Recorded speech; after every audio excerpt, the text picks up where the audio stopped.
Good afternoon. This is Lunchtime News. Well, we have a comprehensive news coverage, and my name is Jackie Wambiru. Sign language interpreter is Ann Wangeshi. Remember to interact with us. Reach us out on our social media handles at KBC Channel 1 or at Jackie Wambiru. Now, to kick us off, the newly selected members who have joined the selection panel for recruiting 5 members of the Teachers Service Commission have been called on to adhere to high levels of professionalism and fairness. Speaking during the inauguration of the select panel at the Commission House, Public Service Commission Vice Chairperson Charity Kisotu said the appointment comes at a crucial time when the government has heavily invested in the reforms in the education sector. The assignment for the Thomas Koye chaired panel kicks off immediately.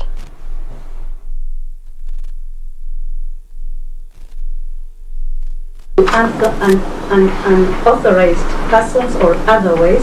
We know it is an enormous task, so we pray that God will guide you as we embark on this very, very, very noble exercise of giving Kenyans the commissioners. In terms of human resource or any advice or any facilitation that you would require, just like the Office of the President has offered you the support, we will also be ready to give you any support that you would require. With the participation of the members of this selection panel, that we will be able to identify, we will be able to process, and we will be able to follow the law in the selection of the remaining 5 members of the Commission.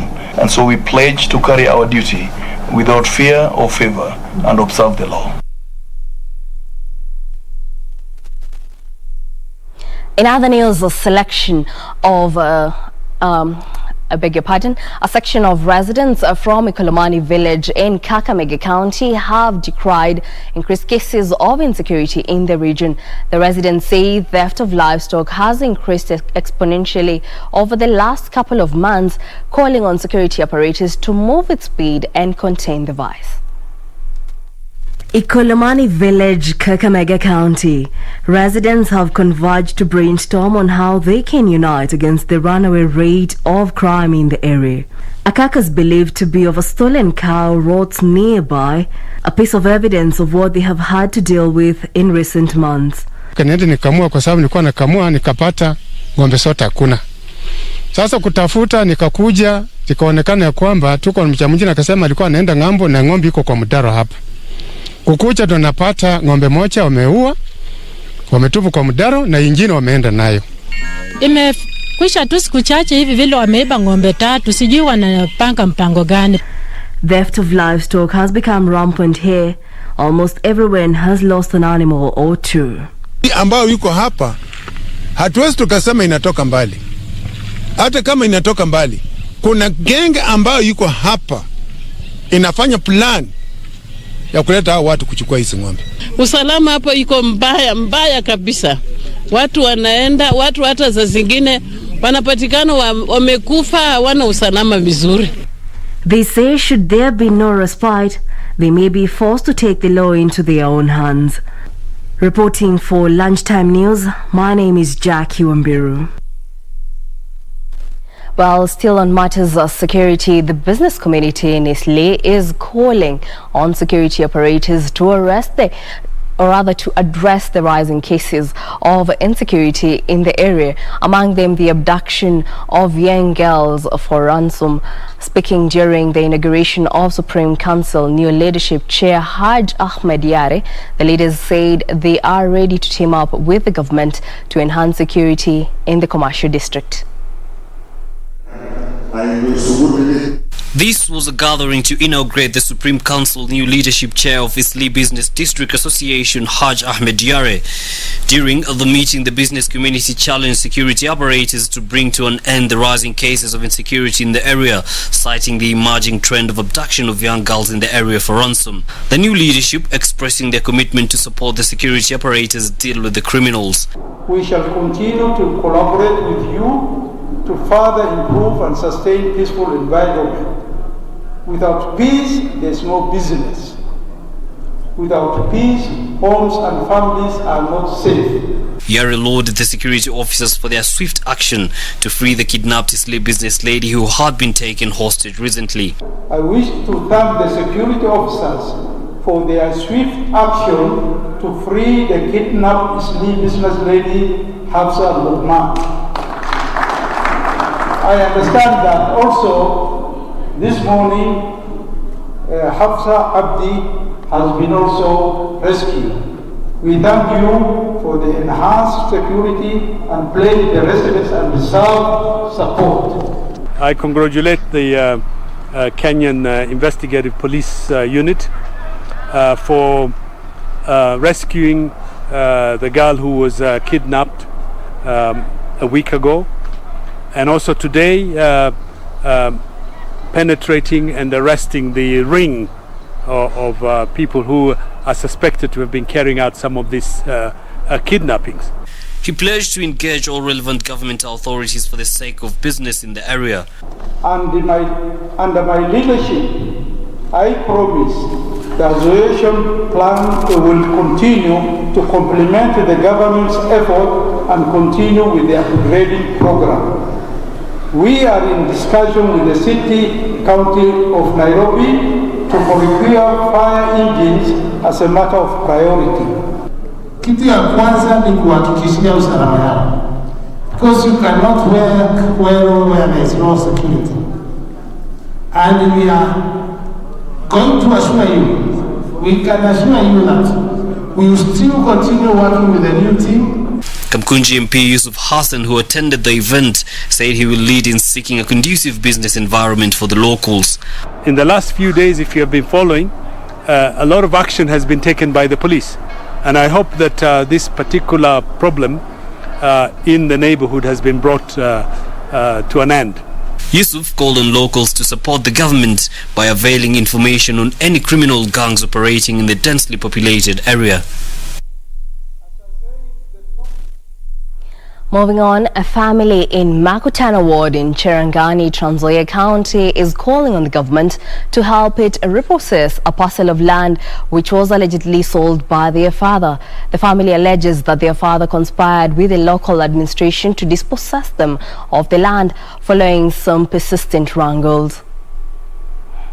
Jemima Kwamboka says her tribulations began in December last year when she was attacked by her husband, forcing her to flee with her children for safety. Mwezi wa 12 akakucha msoso kwa mimi, akanipiga soka, akaniambia atanitishia maisha, ataniua. Akanifukuza niko kwa randi. Jemima says her husband went ahead to sell their valued parcel of land in complete disregard of the family's needs. The family is now seeking justice even as it accuses the local police of colluding with the man to intimidate and threaten them. Na huyu mzee anapewa security na maaskari. Badala yeye kuwekwa ndani, ametaka kuua mzee, wanaweka mama ndani, wanaweka kijana ndani. Na huyu mzee anaishi polisi Kapsara. Kwa nini Kapsara inazuia mtu mwenye muuaji? Yusuf Ilo, Lunchtime News.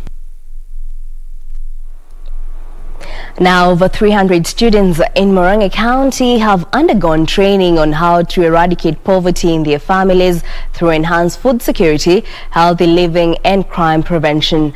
The training, organized by Resource-Oriented Development Initiatives Kenya, is aimed at transforming the society through meaningful interventions and solution-making. In a bid to eradicate poverty in Murang'a County, students from various primary schools have undergone months of rigorous training on best agricultural practices, food hygiene and crime prevention. We want them also to have a background of ecological agriculture, particularly organic farming, and also participate fully in environmental conservation. The training, which was organized by Resource-Oriented Development Initiatives Kenya, is purposed to transform the economic landscape of Murang'a County by creating a resourceful young generation. But pupils and parents are informed or are equipped with skills that will enable them earn a coin upon completion of the training. The children, who are also trained on how to make soaps, sanitizers and masks to aid efforts of combating COVID-19 in the villages.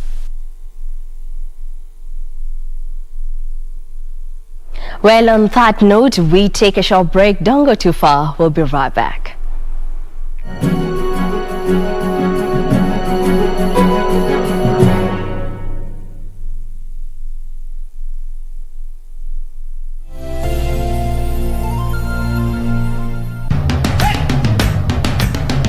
Bwana Motiso, pikipiki yako ndio hii.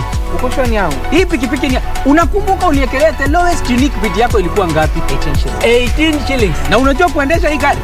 Kidogo. Haya, kitoko yako shika helmet, kifungu yako chomoka na mali yako. Kujiunga na QuickBid ni rahisi. Enda kwenye M-Pesa, bonyeza paybill kisha weka business number 4032353. Kwenye account weka kodi ya bidhaa unayotaka na bid yako ya chini zaidi. Kwa mfano TV 16. Kisha weka shilingi 20 tu kama idadi yako. Weka bid yako pia kwenye www.quickbid.co.ke. Kumbuka, bid ya chini zaidi ya kipekee ndio hununua. QuickBid, bidhaa bora kwa bei ya chini. Welcome back to magical Kenya, the land of the WRC Safari Rally.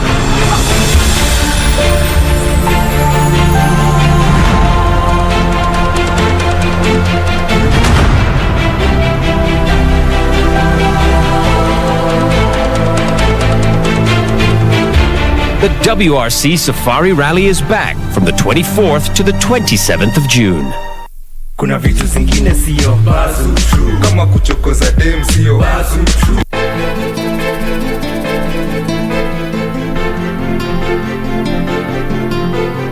Antipilo wako na uchokozi. Si ungeweza kutuliza kwanza? Hakuwa. TV ni ya baba yenu. Bosi wangu ni yule anayemlipa mshahara baba.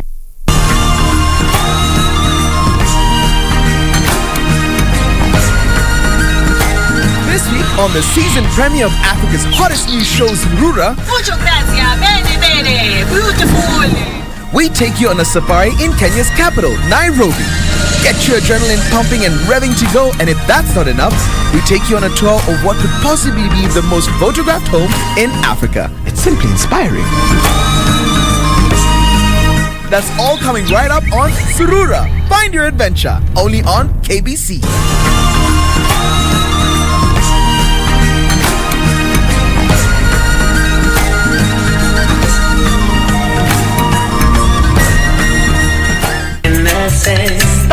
As a righteous Lord and Master stretches out a helping hand, the sins of the Father are visited from all. I know there's certain things I usually explore, like having success and never worry about. Is Kenya in COVID-19 vaccine development?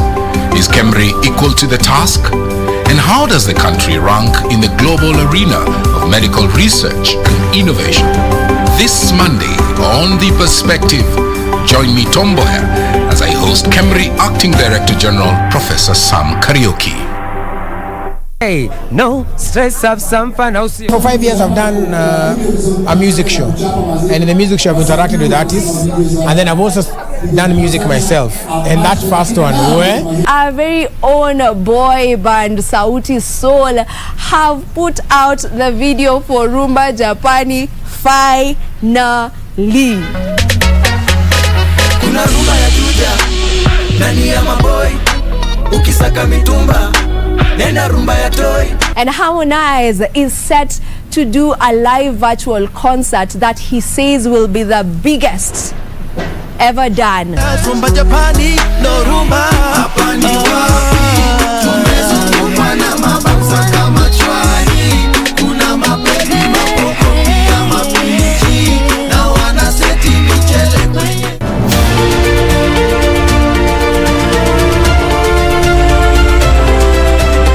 For most people, seeing wild dogs is a dream of a lifetime. The only way I can differentiate between these two individuals, born on the same day, same site, is using this small white unique spot.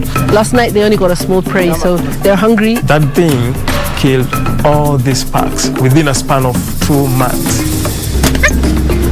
She's been down for about 25 minutes now. We only have about 10 more minutes to go.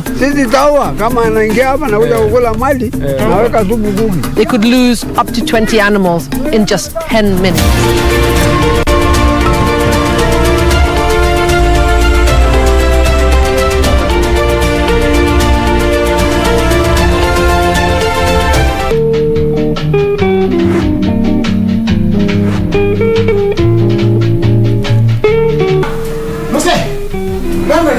Unaita nani msee kwanza wewe? Umeona baba yako hapa? Mkitualipia watoto namna hivi, sisi vijana tutaoa wakina nani? Sasa ukiwa kijana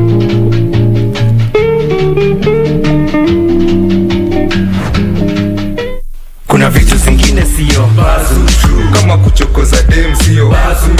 Hey, no stress, have some fun. For 5 years I've done a music show, and in the music show I've interacted with artists, and then I've also done music myself. And that first one where our very own boy band Sauti Sol have put out the video for Rumba Japani finally. Kuna rumba ya juja nani ya maboy ukisaka mitumba nenda rumba ya toy. And Harmonize is set to do a live virtual concert that he says will be the biggest ever done. Rumba Japani no rumba hapa ni wapi tumezungukwa na mabamsa kama chwari kuna mapedi mapoko ya mapiji na wanaseti michele kwenye Kuwa Bazutu. Stop gender-based violence.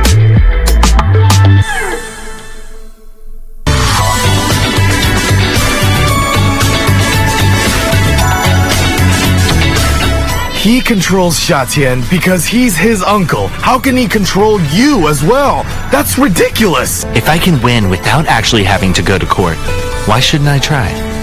All my colleagues saw the video and heard your story, and we hope that we can help you get your son back. Please listen to me. He didn't abandon my mom. I'd rather eat 100 hot dogs with him than eat one steak with you.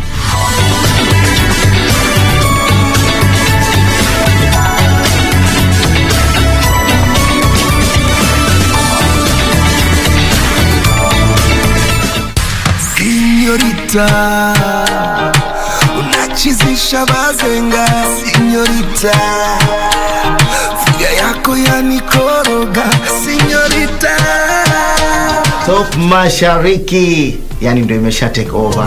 Sokioza na mbongo ibeleko, esomba esengonte. Sokio kufile lo mbongo nyoso. Alafu kwenye video una vituko mwanangu wewe, waje lakini kama gani? Tena na ahidi nyumbani tarudi mapema. Lazima ukuwe na ile kumbukumbu, umetokea wapi, nani kakushika mkono. So hata ukivimba uwezi vimbia mzazi.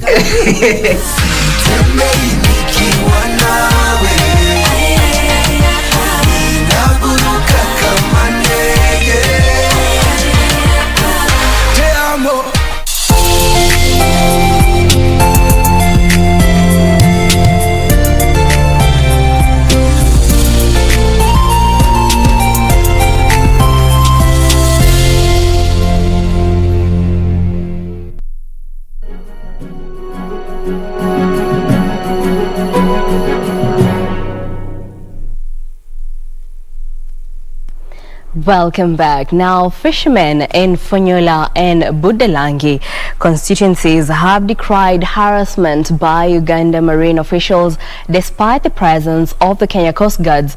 The fishermen say they frequently face arrest while on fishing expeditions, leading to huge losses.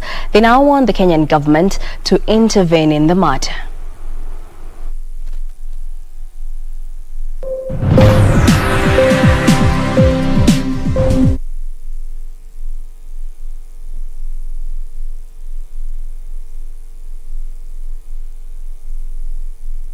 Bring you that report later on. Now, a separate matter, the Kenya Capital Markets Authority has issued the first set of licenses to 5 coffee brokers in line with the Capital Markets Regulations 2020.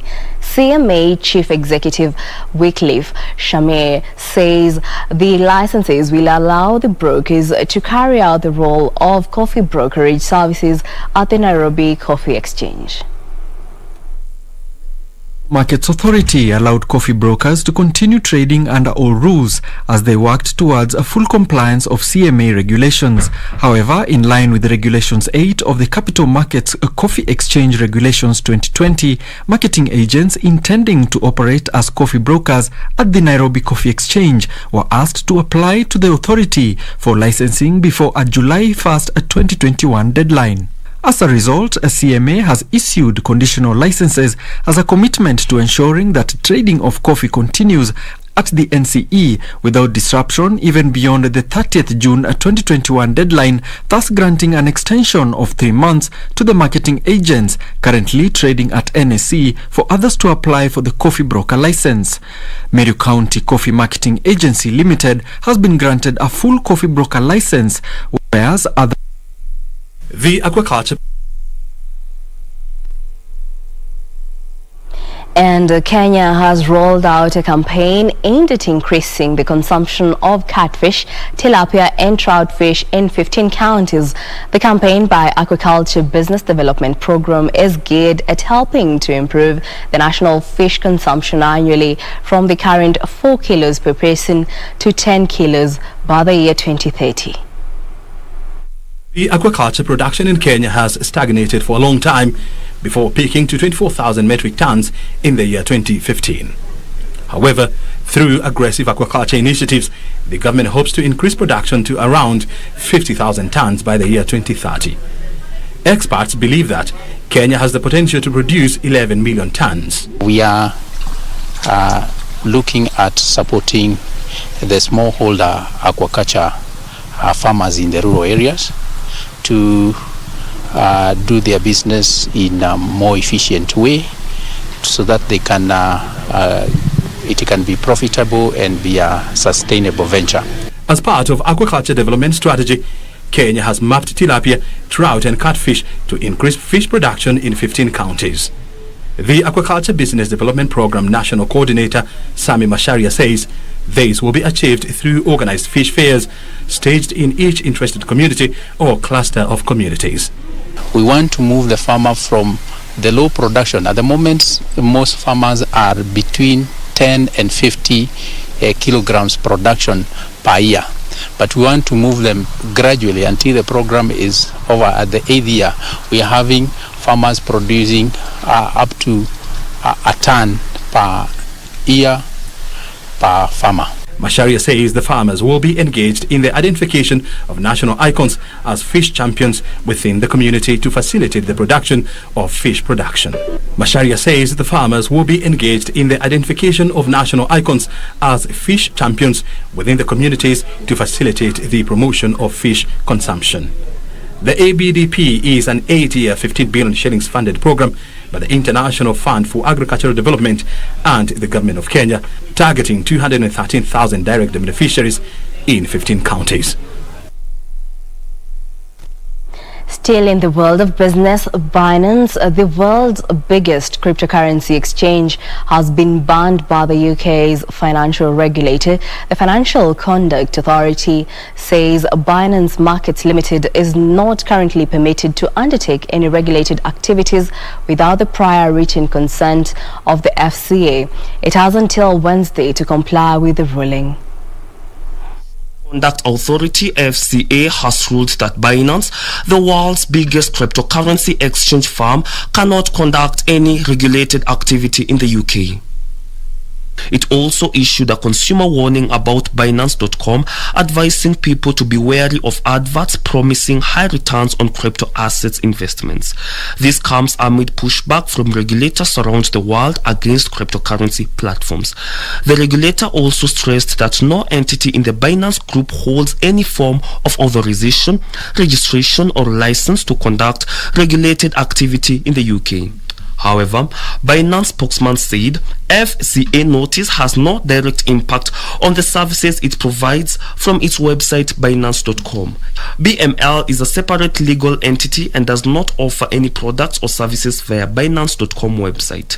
In the meantime, US drug giant Johnson & Johnson is to pay $230 million to settle claims it fueled an opioid addiction crisis in the New York state. However, the firm did not admit liability or wrongdoing in settling with the state.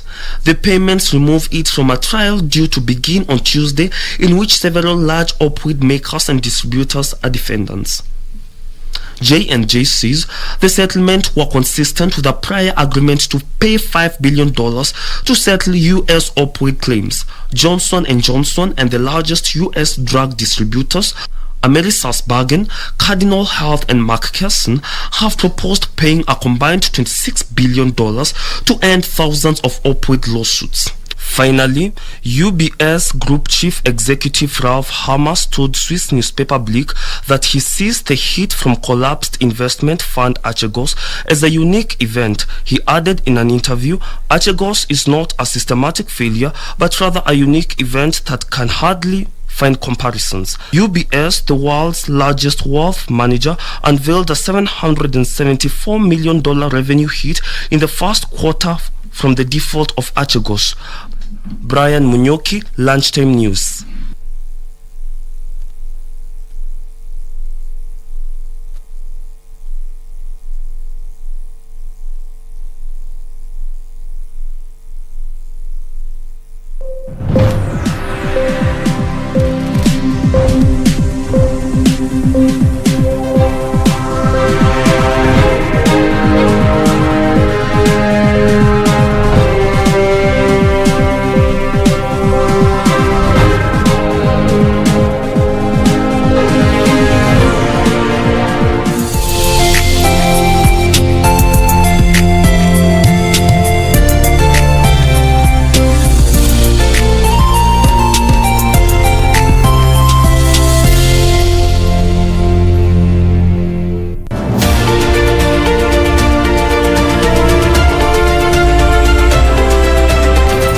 People, seeing wild dogs is a dream of a lifetime. The only way I can differentiate between these two individuals, born on the same day, same site, is using this small white unique spot. Last night they only got a small prey, so they're hungry. That being killed all these packs within a span of 2 months. She's been down for about 25 minutes now. We only have about 10 more minutes to go. They could lose up to 20 animals in just 10 minutes.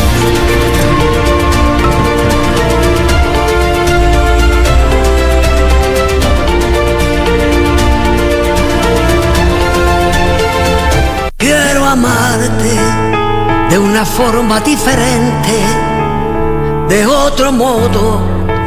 But I have to be sure, Caro. I have to know if the photos in that memory card are the ones of Lucrecia looking for my mother's body. Lucrecia! Juliana, what are you doing here at this time? Do you know what he told me? I don't know. What? That Lucrecia paid him a huge amount of money to convince him to leave my own family, to run away with him, just to abandon me. If you really loved him, you would have let him be happy with Florencia, because you don't force someone into loving you.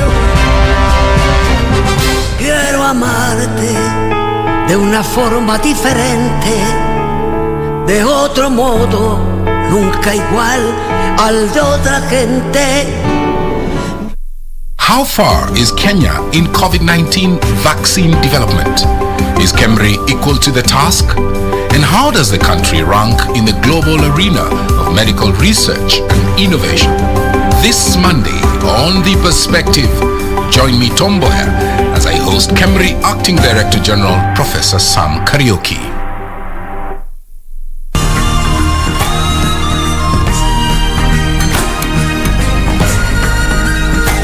This week on the season premiere of Africa's hottest new show, Surura, we take you on a safari in Kenya's capital, Nairobi. Get your adrenaline pumping and revving to go, and if that's not enough, we take you on a tour of what could possibly be the most photographed home in Africa. It's simply inspiring. That's all coming right up on Surura. Find your adventure, only on KBC.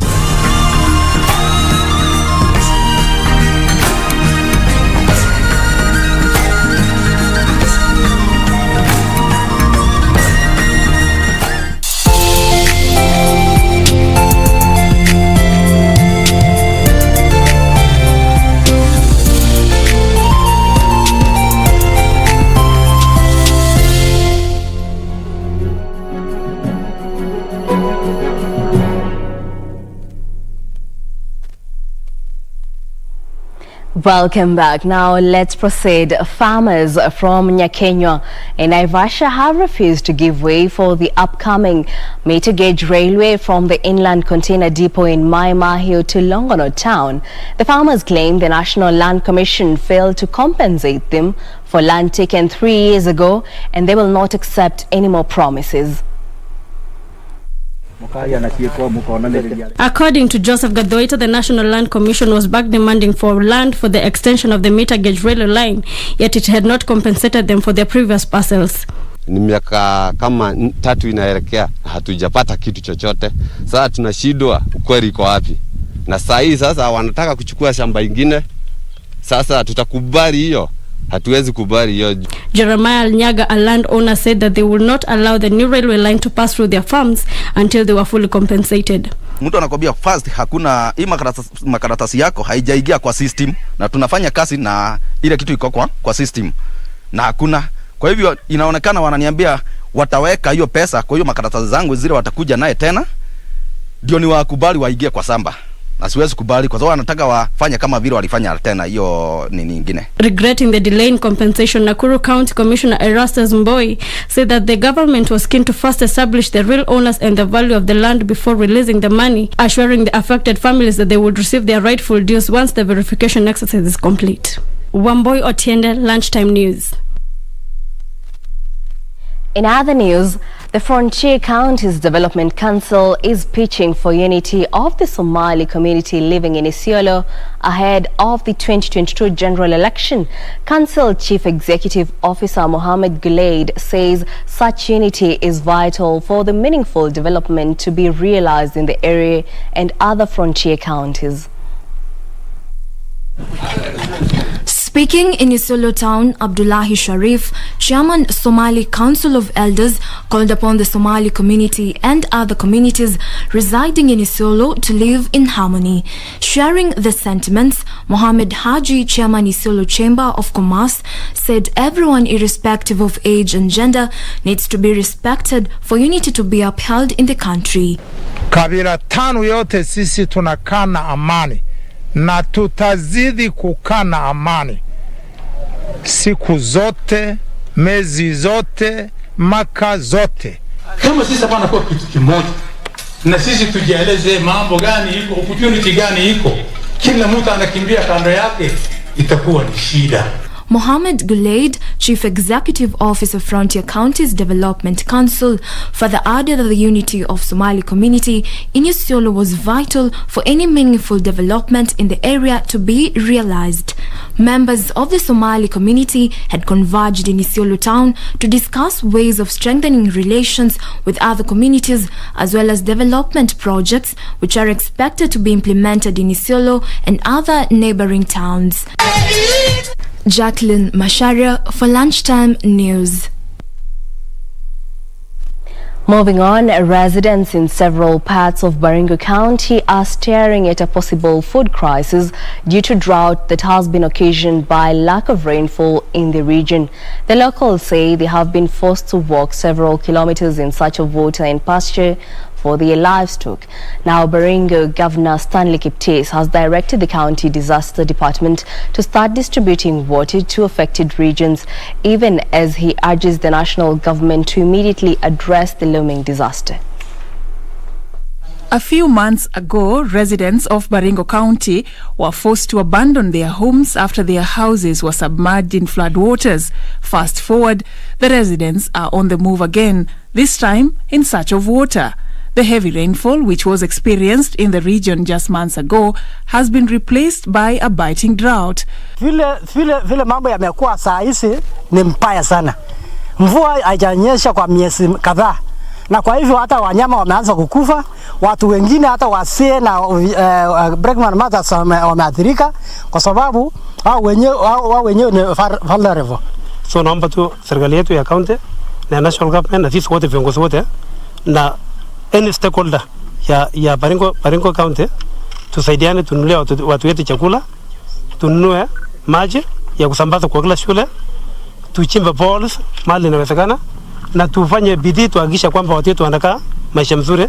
To ease the pain of long-distance trek for water, the Baringo County government says it is working on modalities to ensure the scarce commodity is delivered to the affected regions. Governor Stanley Kiptis says it will take the efforts of both levels of government to avert the looming crisis. Kwa hivyo naomba national government wapate kusupport sisi kwa njia yote ile. Pia naambia department ya disaster management kwamba wajitayarishe ili wapeke mpango na mkakati ya kufikia wananchi katika sehemu ambao kwa sasa hawana chakula. Safin Acheng Oma for Lunchtime News.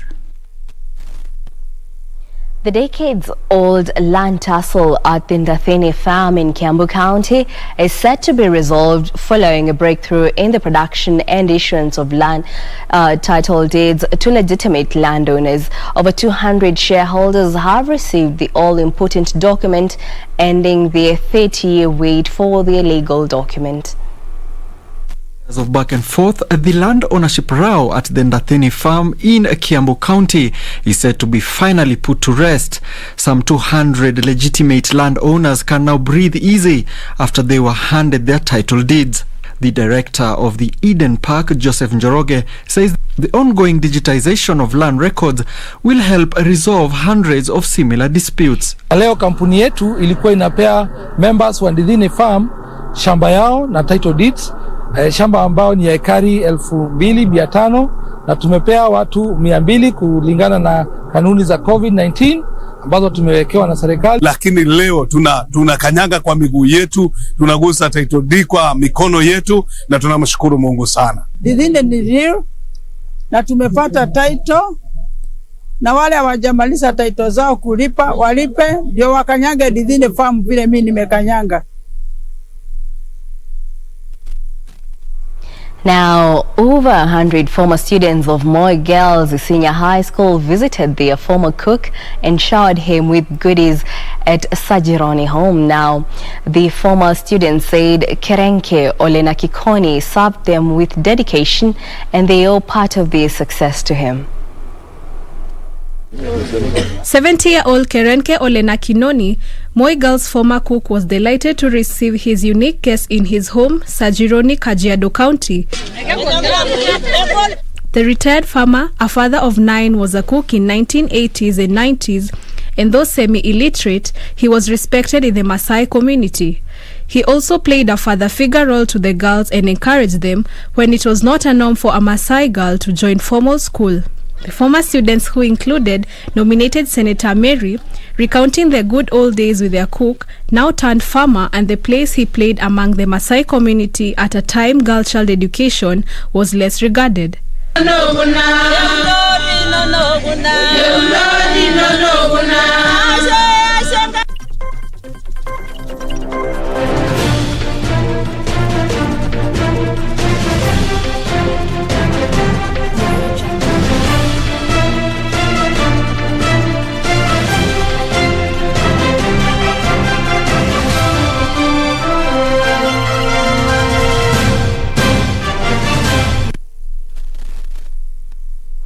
Well, and in the sports world, France boss Didier Deschamps has warned his players should not underestimate Switzerland and is preparing to overcome mounting injuries before Monday's Euro 2020 last 16 tie. Meanwhile, a moment of class from Thorgan Hazard proved enough to knock out holders Portugal as Belgium continued their pursuit of a first major title by reaching the quarterfinals of Euro 2020. A Ruben Diaz header that was saved and a late Rafael Guerrero's drive that struck after to become the first man to win both World Cup and European Championship. As a player and a coach has warned his side that they must simply be at their best. France are unsure on the fitness of Diane and Enande winners. Daniel Mwendwa for Channel 1 Sports.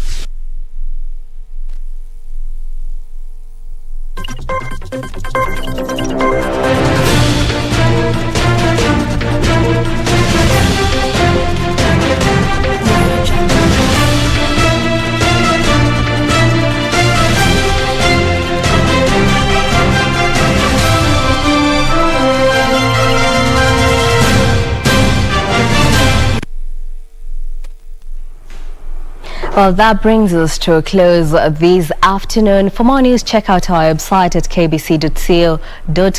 My name is Jackie Wambiru. Sign language interpreter is Anne Wangeshi. Enjoy the rest of the day.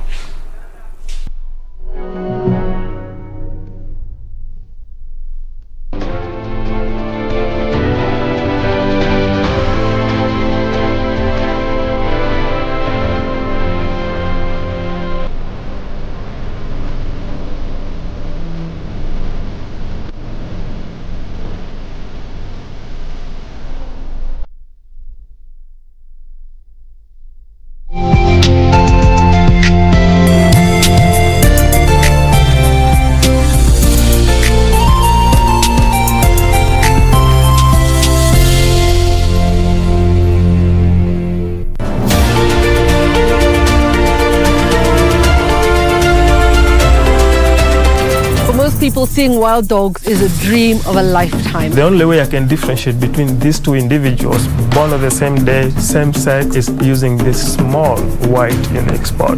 Last night they only got a small prey, so they're hungry. That thing killed all these packs within a span of 2 months. She's been down for about 25 minutes now. She only have about 10 more minutes to go. They could lose up to 20 animals in just 10 minutes.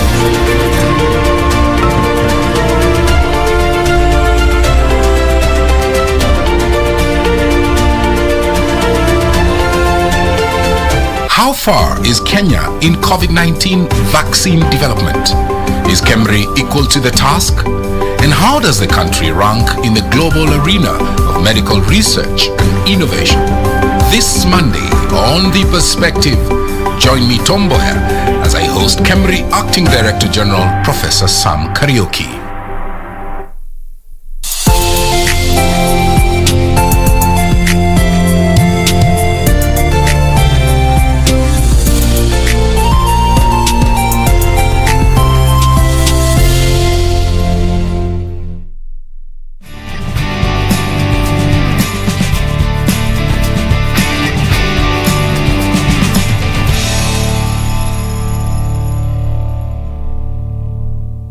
Tusker Football Club, formerly known as Kenya Breweries, where many honed their skills to become top players in the countries and beyond. We formed a very strong team in Kenya Breweries, now Tusker, because I remember the players that I used to play with. Just to mention a couple, Vincent Kwarula, late Kibera, Joseph Kibera, then Zacchaeus Omondi, Henry Motego, Michael Koth. We made a very strong foundation in that club. Samuel Molo, popularly known by his pet name Pamzo, had initially played for Maji FC, where his dad featured. I come from a very sporty family. My dad was a football player, and then of course my dad worked with the Ministry of in the Ministry of Water, and in the Ministry of Water there was a club called Maji. That was an initiative of my dad, and it was very easy for me to join that club when I was still in school. But it was at Tusker FC where he made a name for himself. As a player, I won the league, and Moi Golden. Then as a coach also, I won the league. I won Super 8, and of course, those are my achievements as a coach with Tusker. He, however, left the club when they went through one of the most humiliating defeats in the Africa Club Winners' Cup. And I remember, I'll never forget, because we played Champions League, and it was, Champions League, it was not Mandela Cup, Champions League. We played in the final against Motema Pembe. And away came, we had very good results, because I remember that we came with 2 goals. It was 2-2. So final game, we just needed maybe 1-1 result or 0-0 result, and we were champions. So football being football, I remember it was in Nyayo, leading against Motema Pembe, because 2-2, it's just like leading. Then in the first half, they scored 1 goal. So it was It was a pressure to us because we knew that we are going to win this game, come what may. We had a very strong team. Then they scored the second in the first half. Unfortunately, again, we conceded the third one. And that is how we lost at home, because I remember Nyayo Stadium was full to capacity. So it was very unfortunate for us. And we lost miserably against Motema Pembe. And after the game, I think the whole squad, most of them, they left the country, including me. We couldn't take it anymore. We couldn't play anymore. Because I remember I went to India, Kwarula went to United States, Adach went to United States, Ghost Muley retired, Paul Onywera retired, Jojo Pondo retired, Mike Okoth went he didn't go to Belgium, he went to Saudi Arabia. He went to Oman. So that is how that team was integrated. Pamzo relocated to India as others sought other pastures. After the game, I think the whole squad, most of them, they left the country, including me. We couldn't take it anymore. We couldn't play anymore. Because I remember I went to India, Kwarula went to United States, Adach went to United States, Ghost Muley retired, Paul Onywera retired, Jojo Pondo retired, Mike Okoth went he didn't go to Belgium, he went to Saudi Arabia. He went to Oman. So that is how that team was integrated, because we couldn't continue anymore. It was a very bad loss for me. When the tears had dried, he came back home and took up coaching his former side Tusker FC, where he laid his ghost to rest. I came back to Tusker as a coach. That was 2011. And in my first season, we won the league. In fact, all the bad memories are erased, because I won the league with the team, and so far I'm happy with life and in my coaching life. The most memorable club so far I can say is Tusker, because one, I had everything there. I had the finances, I had the good players. When I talk about good players, Atudo when he was still young, I had Boniface Oluoch. These are players that they were so experienced that it was very easy to work with them. Then of course, in Tusker, and I think what I love about Tusker is you're given the free hand. And if there is any player that you want to buy, you feel that is going to help the club, you're always given the support. He's also had a stint with Gor Mahia, both as a player and coach, apart from several others he's managed, including East Bengal in India. When I went to India, I played for East Bengal for 2 seasons, and we won the Calcutta League, we won the I-League, we were champions in Durand Cup. Then after 2 seasons in East Bengal, I joined our rivals, Monbagan, and I won the league. I think that was the only achievement I did with this Monbagan, winning the league, but the local league, yeah. So after 2 seasons, I came back to Kenya, in Gor Mahia as a coach player. Gor Mahia as a player, I've won the league. Then as a coach, we finished 3rd. I've also won a couple of best coach of the year when I was in Tusker. So yeah, best coach. I think to me that is the highest, yeah. Because out of all the coaches in all the discipline, I was the best, yeah. So I'm happy. The former international also cherished his moments with the national soccer team Harambee Stars and was a member of the 1982 squad that featured in the Africa Cup of Nations. That time when I was in the national team, it was about you were playing for the country. We didn't have enough money, because I remember we could go for camp for like 1 month, but we don't get any allowances. There was no winning allowance. In terms of kitting, it was a big problem, because I remember we used to have only one type of uniform. It was red, so we used that uniform home and away, and that is one uniform that we had used for a long time. But you see now, and I'm really happy what is happening in the national team. In terms of kitting, Harambee Stars is well kitted. Then, in terms of playing, let's say, friendlies, okay, we used to have friendlies, but I believe that there's a big difference. The friendlies that they're playing now, I may say that they're well looked after. Not like when I was playing. Because even in my days, when I was playing, even if you win, there was not even 1,000 shilling. But here, if you win 250,000, this is a lot of money. I mean, if you win 2 games, that is 500,000. And this is good motivation for our players. Very good motivation. And I believe if we keep on doing this, we are going to build a very strong Harambee Stars. This brings to mind Kenya's return to the Africa Cup of Nations in 2019, which elicited mixed reactions in the team selection and returns. Let's use merit. Because to me, I still believe there are some players who deserve to be in the national team, and some don't deserve to be in the national team. Let players work hard to be called in the national team. Let's not call our friends. So let's say that I'm coaching a poster, then I'm a national team coach. I just call poster players. I'm not helping the club, and I'm not even helping the national team. So let's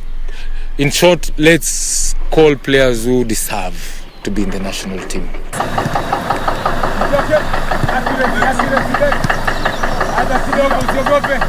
They indeed worked hard to catch the eyes of selectors, and that is how he was identified in his heydays. Very hard tackling defender. Not rough, but hard tackling defender. Then of course I was so good in aerial balls, and that was my cup of tea. In terms of defending aerial balls and in terms of attacking aerial ball scoring, I was so good in that. I remember we played with Musa for a long time, and we were really scaring opponents in aerial balls. We dominated, and that was my identity. So katikati, inside, outside, katikati. Sammy Omolo Pamzo, who's married to Vera, father to Denzel and Stephanie, is a licensed CAF coach who's now applying his trade with the Posta Rangers, where he's determined to rub on his success or winning mentality, if you like. I want them to fight, and if you play well, you'll be called in the national team. That is dream for anybody, every player. Then what has happened that was not happening in our days? The recognition. At the end of the season, we have the best keeper.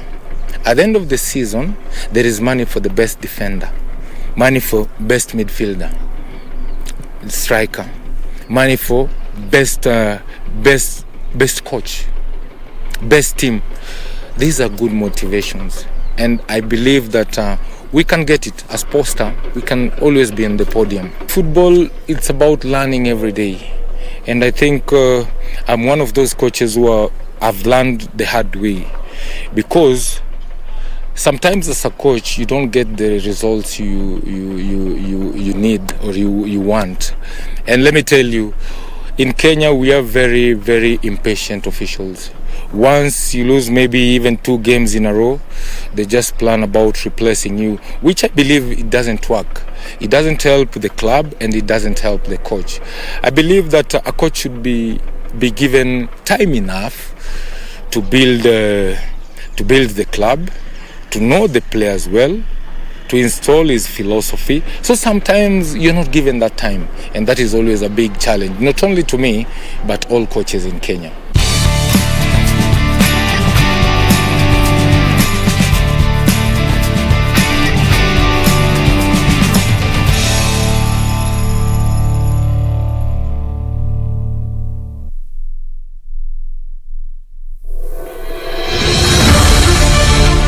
If you have been in contact with someone who is suspected or has tested positive for COVID-19, self-quarantine for 14 days and call 7194 HELP.